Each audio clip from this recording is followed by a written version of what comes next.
I'm a believer in the form of journalism that I think Bent probably believed in, which is get yourself sued, get yourself put in jail, get yourself broke, all in the name of free and fair and fearless journalism. First of all, I want to be really clear. Everything was not better in my days. They weren't the golden years. That's how they seem to me. I look back and think, they were the golden years. They weren't golden years. There's plenty more golden years to come. But of course, I think they were the best days. I'm 72 now, so I speak from a perspective of Shakespeare's sixth age of man, shifting into the lean and slippered pantaloon with spectacles on the nose and a pouch, which is handlebars, on my side, turning again towards childish treble, who pipes and whistles in his sound. This means that I'm allowed to shy a shoe at the ABC television when journalists use the plural for a collective noun, or refer to something as the most unique, or speak of something being decimated when they don't mean the destruction or the death of 1 in 10. And having been a reporter for much of my life in zones of conflict, I object to the sort of journalese which reports something looks like a war zone. Nothing looks like a war zone except a war zone. As a correspondent in those remembered golden years, I had a full camera crew to work with, limited outlets, and blessedly no mobile phone, which meant that I had free rein and liberation from the daily demands of a foreign editor telling me what to write. So on the circuit, we used to call ourselves the creme de la scum.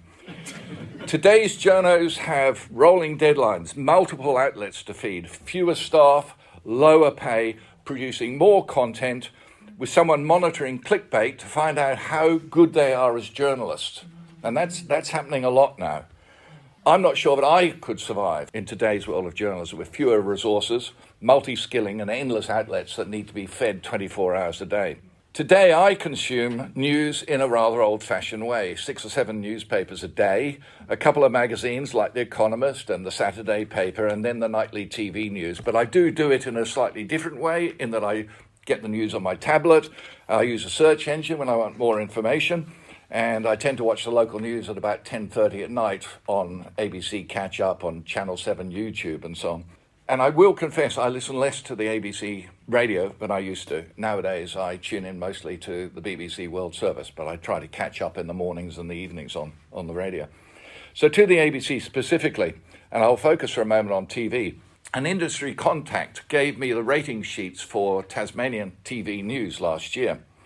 And if they're a reflection on the relevance of our island the relevance of the ABC to our island, they reveal that we do seriously have something to worry about.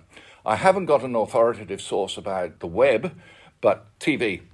In July 22, the nightly average news viewers for the commercial stations was 84,000.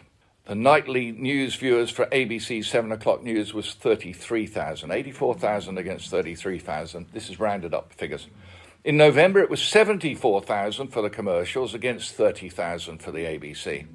And in December, nearly 80,000 watched the commercials on an average daily basis against 27,000 for the ABC. It'd be easier to go and knock on a few doors and let people know what the ABC is saying.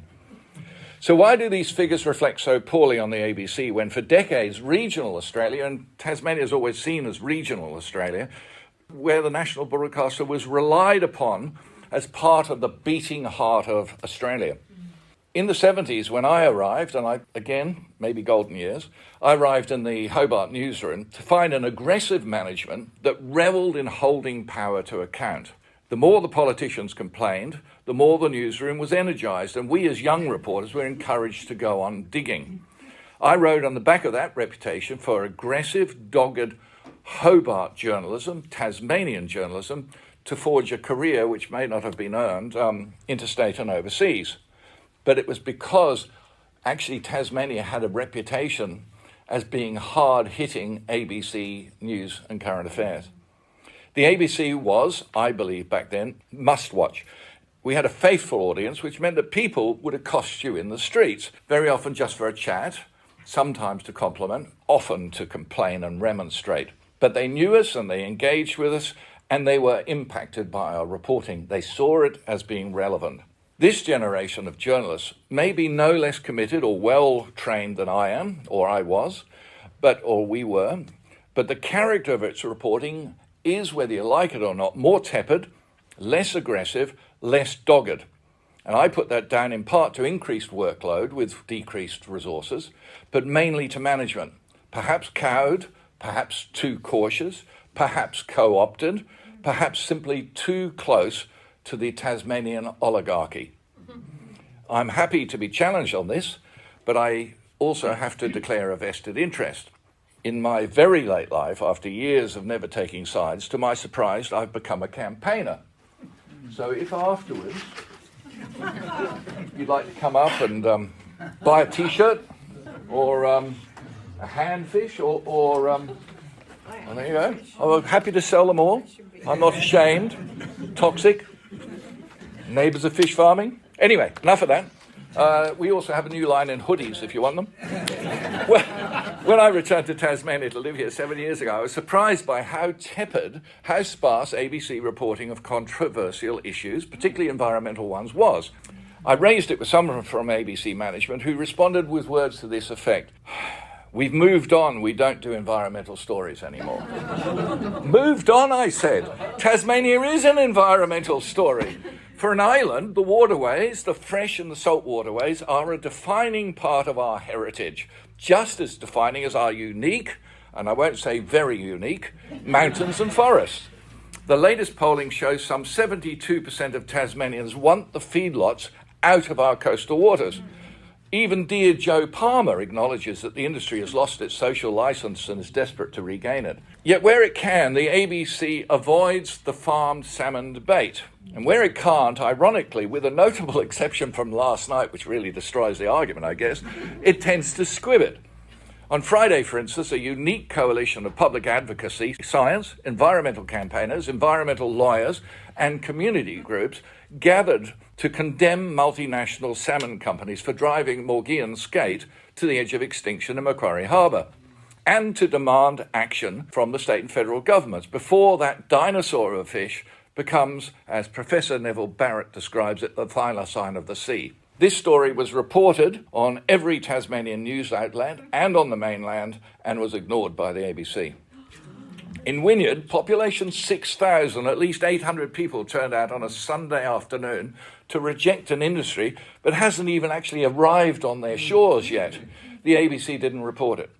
Yesterday, on the back of revelations that the Huon estuary reefs are dying from salmon industry effluent, 300 people marched and paddled to Tiny Mickey's Beach near Eggs and Bacon Bay. The ABC was not there. Last year, it was revealed that salmon executives paid more than $4,000 a head to attend a private Liberal Party fundraising dinner where the Premier, in the middle of public consultations, committed to giving them what they wanted, despite the fact that it would be unpopular. The ABC gave it less time than the weather report that followed later on in the programme.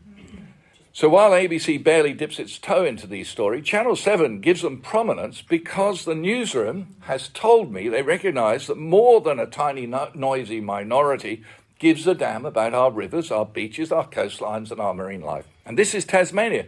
We are amongst the biggest water users and the biggest fishers on the globe. Once upon a time, the ABC would have led the pack. These are questions which we can explore, but for me, I will make, unfortunately, only one suggestion, which will sound a little weak next to Deb's. At a time of great change and many threats, a public broadcaster, which I've always seen as the jewel in the crown of a democracy, is best served by blood and guts. Blood and guts.